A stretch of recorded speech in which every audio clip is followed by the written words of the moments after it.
sometimes a small company will think, oh, we need to act like a big company. And that's the worst thing you can do, because I don't think everyone is actually meant to manage people. You can't not manage anyone, but you don't have to manage 15 people. Like, you actually can create a structure which leans on your strengths and avoids your weaknesses to some extent. the most important thing is to figure out how can you work together, help them be the best they can be.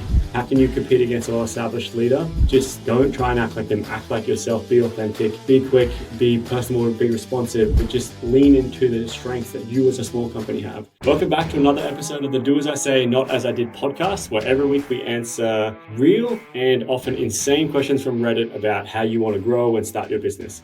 And today I'm joined by Niall Wogan, the CEO and founder of Verve Fitness. Verve is one of the biggest international brands for premium quality gym and fitness equipment for home and commercial gyms. And I'd seen their advertising everywhere. And then I met Niall as part of One Life Club recently. And I was like, holy shit, this is the Verve guy.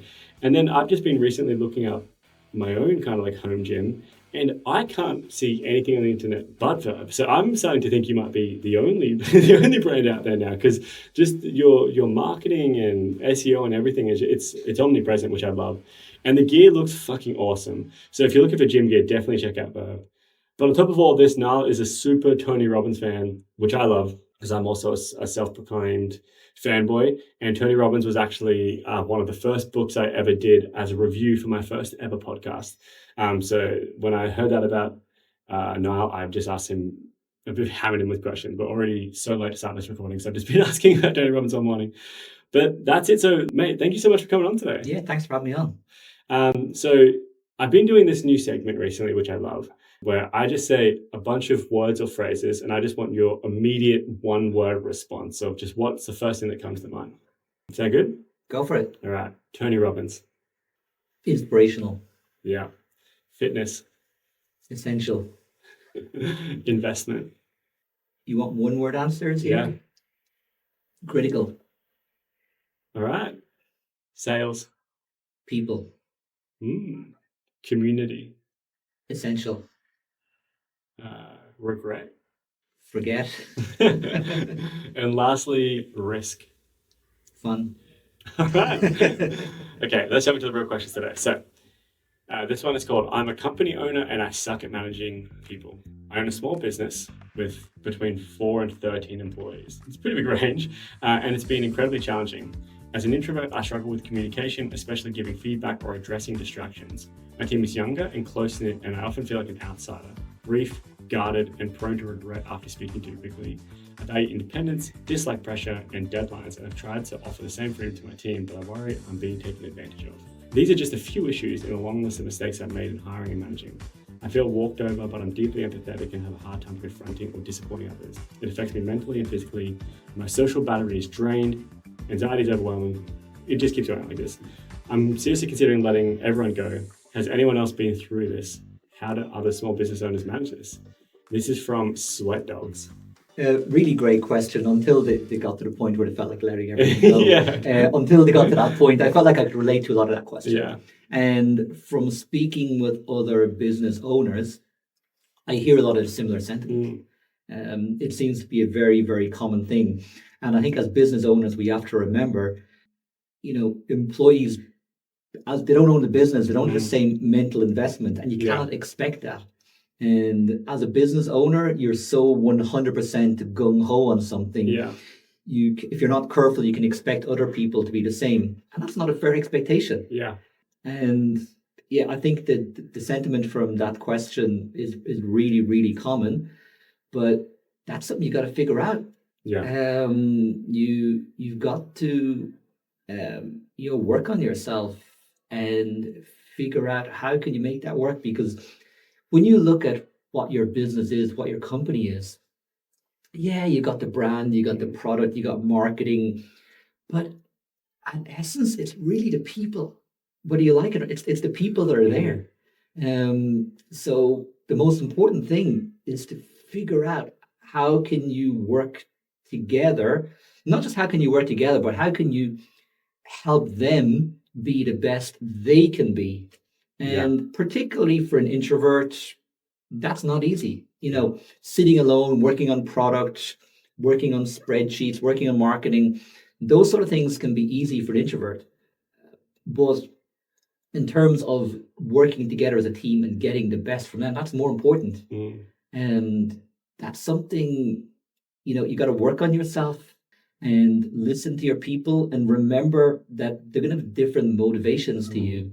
Something I found was very useful was the disc profiles. Have you come across them? I love those. What is your disc profile? You can probably guess. You don't even need to ask me. Is yours ID? The other way around. It's high D. High D? Yeah. Okay. Yeah, I thought you wanted to be high with like a flirting of D or D with a flirting of I. Yeah, it's very high on D. A bit of C as well. Really? I'm not afraid to get into detail. Yeah. But understanding the different motivators of your team. Yeah. So there's some people would come into me and they start giving me all of this detail. And I'm like, dude, just give me 3 bullet points. Yeah. That's all I need. Not a 15-minute answer.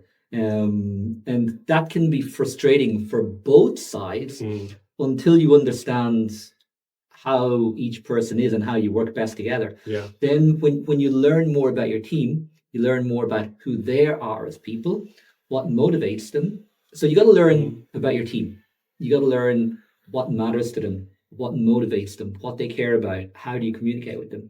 And none of that is natural for an introvert. So, for the person asking that question, you got to figure this out. And you got to learn about your team, what motivates them, what's important, how to communicate with them. And you get better at it over time. You'll make some mistakes, which are unfortunate because that's very emotionally difficult for you and for them. Yeah. But it's something you got to work on. Yeah. I think one of the things you said right at the top I absolutely love, which is you said they're just not going to care as much as you. And that's actually okay. It's a lesson that I've learned 100 times already, and I feel like I'm going to have to learn 100 times more. And it's hard to imagine that anyone wouldn't care about your business as much as you. But it's your fucking business, right? Like, no one cares about your kid as much as you as well. And that makes sense. You're not surprised by that. True.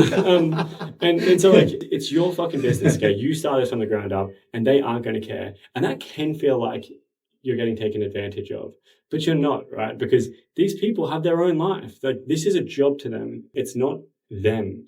So I think you need to learn that to start with, right? Like, these people around you, these people that work with you, they might care a lot.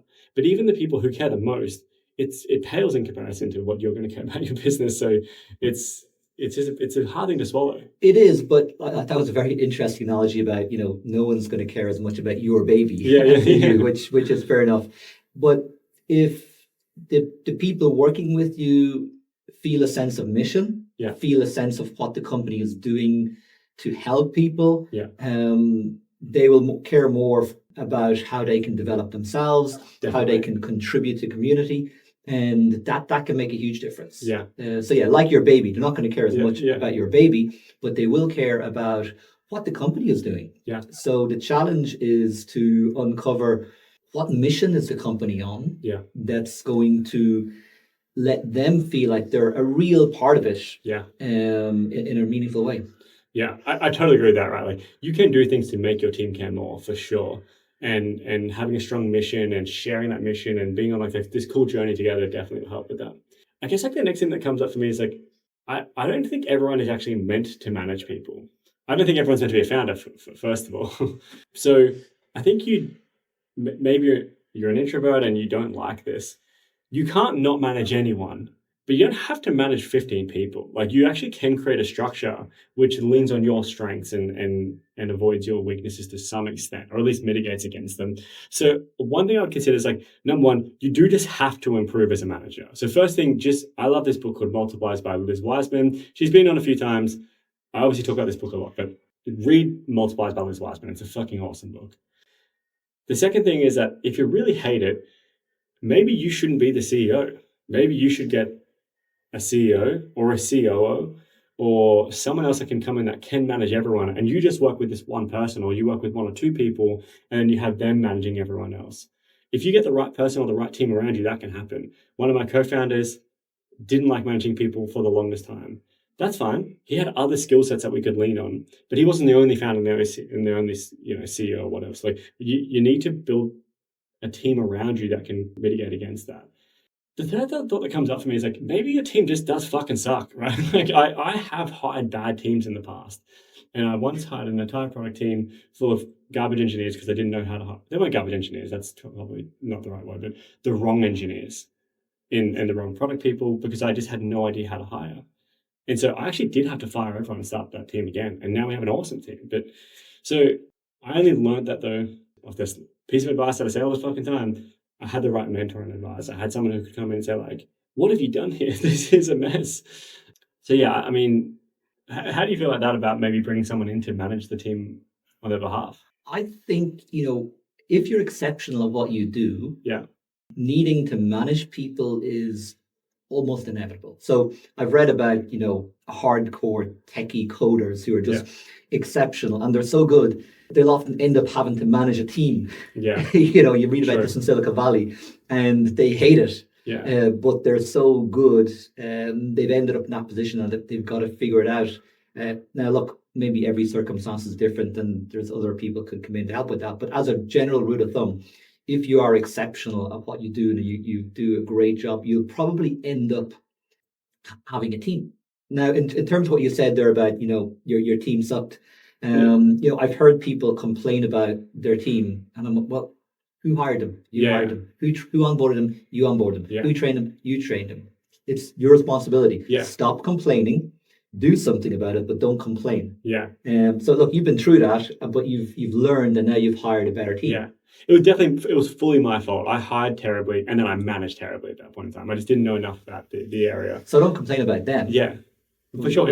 Exactly. It was fully on me. I've been there as well. Yeah. I've been there. I guess like even to go against my advice a little bit, I've never met a successful company where the founder doesn't manage people. Like you're definitely going to have to manage some people. Either it's a few people or a lot of people. You have to manage at the end of the day, right? Yeah.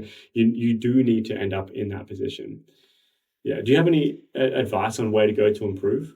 You will learn very quickly from experience. Yeah. So you've made some mistakes. Yeah. I've made quite a few mistakes. Yeah. You learn the pain of a mistake helps you. You put your hand in the fire, it burns. You don't do it again. That's one way to learn. Also, just reading books like crazy. Yeah.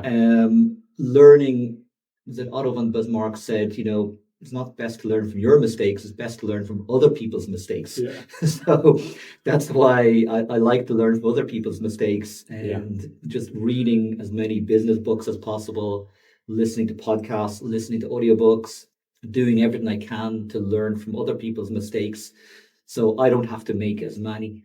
Is probably the best advice I would have. Yeah, I'm all about that as well. I'm obsessed with reading and listening, just nonstop, consuming as much content as possible. I often fall into the trap of just consuming too much and not thinking about it enough, but definitely just consume a ton of content and find the right kind of authors and everything that work for you. Not every bit of advice is going to be perfect for you. You need to take a quick eye to it. We'll try and bring this one to a close for Sweat Dogs.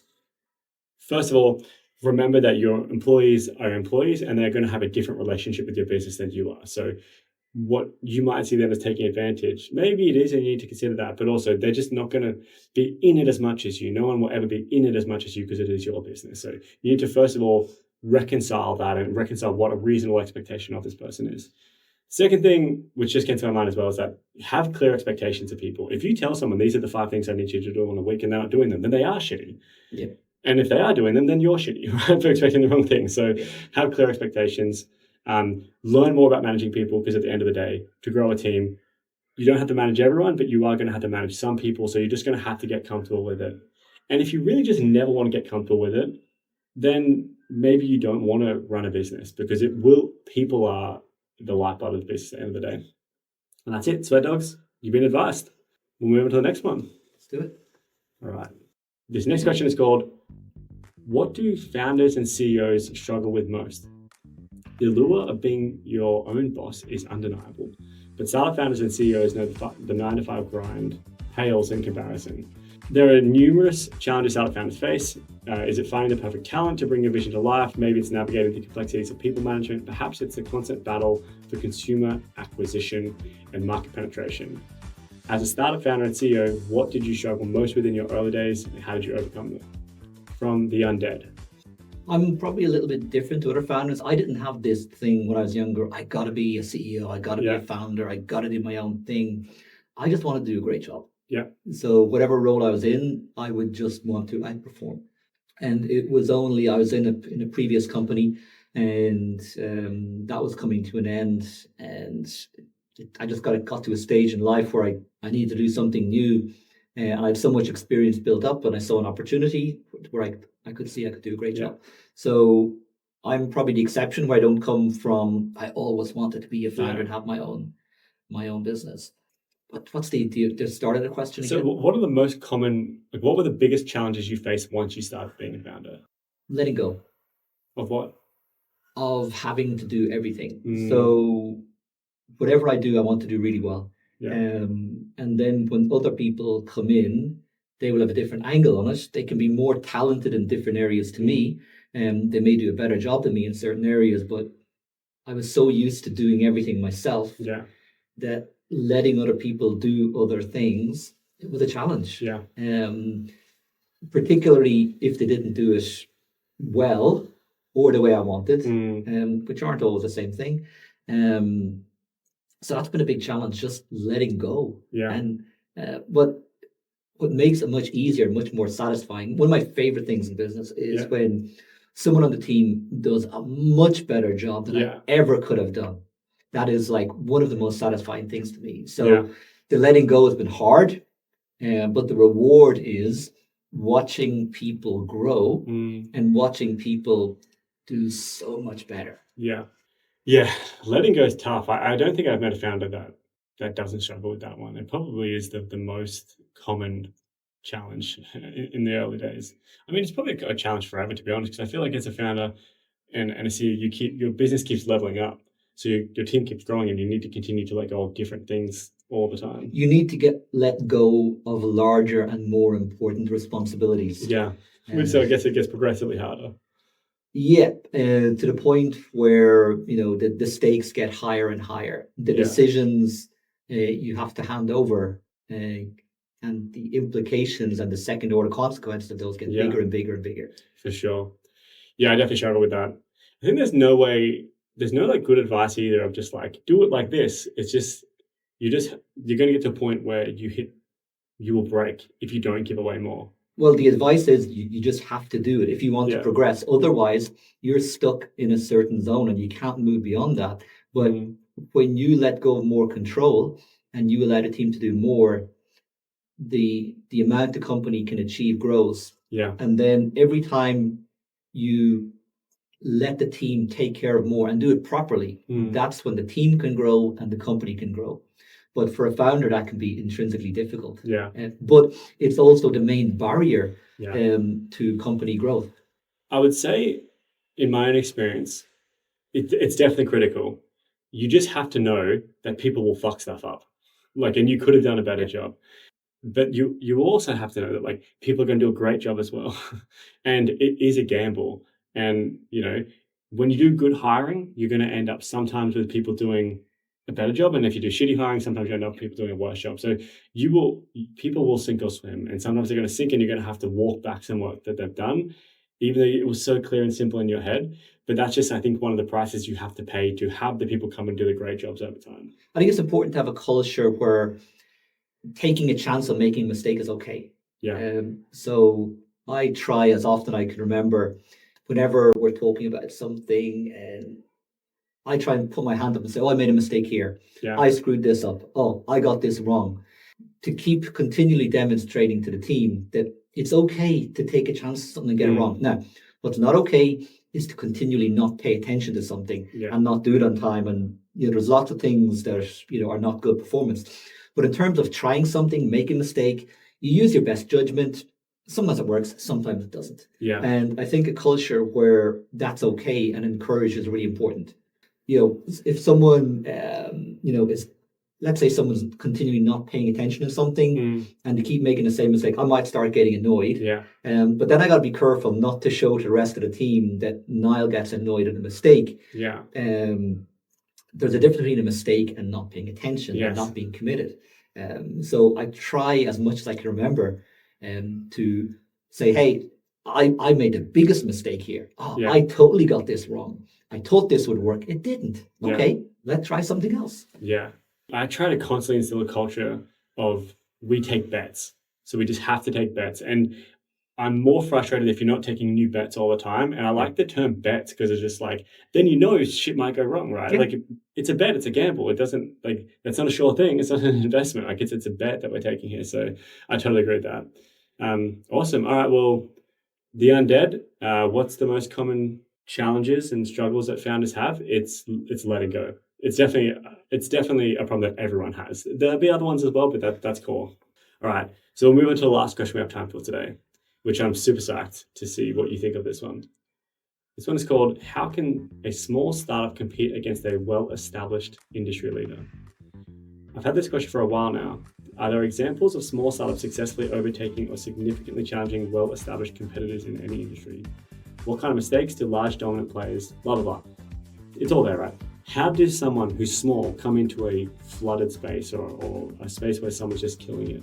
And I feel like you've done that, right? Like when you've been on the scene for 6 years, like there were huge companies out there, huge brands already, but like now I feel like you are the dominant industry player. So like, how did that happen?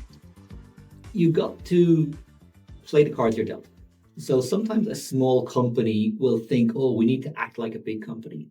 And that's the worst thing you can do because, I wouldn't yet describe us as a huge company because I will see much, huge international companies and I will see us as the small player against them. So I've got the hat on here as the small player as well. But as the small player, you will have strengths that the huge company doesn't have.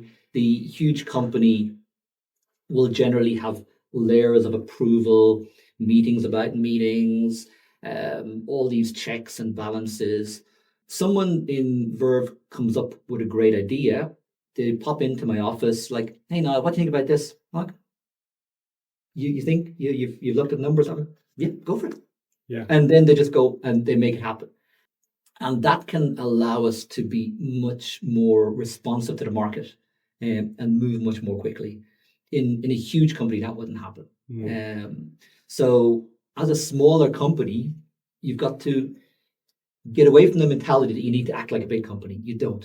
You want to play to your strengths, and your strength is speed, responsiveness, paying attention to the market, paying attention to every customer in a way that a large company doesn't. I read every single review we get. Yeah. The biggest companies in the world doing what we do, I'm not sure they would do that. So you've got to play to your strengths and play them hard. And there's lots of ways, like small companies, it's been happening forever. Small companies will end up outmaneuvering bigger companies when they play to their strength and don't try and act like the big company. Play to the strengths, or use the advantages that a small company has. I hadn't ever really thought about it in that way of don't try and act like a big company, because it's so easy to try and act like a big company because they have legitimacy, right? They are the brand and people must trust them. So let's try and act like them. I never thought about it so simply as like, don't try and act like them because you're not them, right? You're shit at being a big company, but you're great at being a small company. So I've definitely thought about, play to your strengths, but I've never thought like posturing like a big company is actually the worst thing you can do. It's not just not playing to your strengths, it's actually playing to your weaknesses. I'm referring as much internally as to how the team behaves, how you structure things. I remember on the early days, there was someone in our company that wanted us to do everything the way big companies do it. And this is the right way to do it. And that would slow us down. And we would lose our advantage. So you got to play to your strength. You can be faster, you can be nimble, you can be responsive. You can take greater care of customers as the smaller company than the huge company. So lean hard into the advantages you absolutely have. And don't be thinking you don't have any advantages, because you have a lot. Yeah, I like that idea of responsiveness as well. Like speed's a clear one, right? Like a fucking huge company can't change their entire product line in 2 days, whereas like a small company can do that. But responsiveness is key. So when someone reaches out to you, you can get on the phone immediately, or you can deliver your product in person, or you can write a handwritten note. Like that, put a face to your company's name. Like let them know it's you there. Like I'm the fucking CEO. They're like, holy shit, you know, founder of big conglomerate isn't getting on the phone to call me to check in of like why there was a bad review or something like that. I still remember in the early days of my company, there was this guy that just fucking hated us. And it's because his boss liked us, signed us up, pushed him down. And this guy would just like, fuck you. I don't give a shit about your software. I'm not going to use it. And it took me a while, but I just went to his office every week for like 6 or 7 weeks. And I just like, tell me, what are you doing this week? How can we help, right? And like, what would you normally do here? I'll do it for you. And by the end of that, he just became such a diehard fan of us. Wow. And then, you know, you can't do that to every fucking customer. At the beginning, when you've got one, you can. Like, Yeah. it's easy, right? So yeah, I definitely think lean into putting a face and being personable and being authentic at the beginning makes a lot of sense. And this is even a good reminder for me of like, really lean into your strengths. And I think I've probably honestly like fallen away from that over the past, year, just being like, this is the best practice. And this, it's like, who fucking cares what best practice is, right? Just like really dive in and understand what our strengths are and why they're our strengths, and have we lost, have we fallen away from them? And I think just constantly coming back to them is a great idea. So, And just keep a bias for speed and action. yeah. Like when I talk about how quickly we respond to customers, we're not talking days. Yeah. We're not talking hours. We're not talking minutes. We're talking seconds. Yeah. I want, responses within 60 seconds. Yeah. I love that. That's actually fucking insane, but I love it. Well, Several Art 7186. How can you compete against a well-established leader? Just don't try and act like them. Act like yourself. Be authentic. Be quick. Be personable. Be responsive. But just lean into the strengths that you as a small company have. And there are some like general ones like speed, but also you have a small group of people. What are the unique strengths of your group of people? Because that is your company. And so figure out what they are, whether it's marketing or direct sales or product, right? Like figure out what those are and lean into them. And that's it, Several Art. You've been advised. So on to the final part of the show, which is plugs. So now I'm just going to plug Verve Fitness for you. So Verve is actually fucking wild. Like if you are looking for gym equipment, just look up Verve and your decision will be made for you. Gym equipment doesn't sound like it should be aesthetic, but it really is aesthetic. It looks like rugged and fucking awesome. And I see other gym equipment now and I'm just like, like I didn't realize it was like such a high standard. So definitely check out Verve Fitness. But is it just vervefitness.com.au? Vervefitness.com, yeah. Vervefitness.com. Yeah. Also, just follow Niall on socials. Niall's awesome. He's also doing a lot more content recently. As you can see, Niall is fucking cool, right? So check out Niall. But anything else you want to plug? Any books you've been reading? Any, sales you got coming up? Yeah, we're at the Oz Fitness show in Sydney next month. Okay. And we're just working on bringing out lots of new product and getting in front of people. Awesome. And check out Tony Robbins. Yep. Perfect. All right, we're going to wrap this one up. Mate, thanks so much for coming on today. This was super fun. To everyone else, we'll see you next week.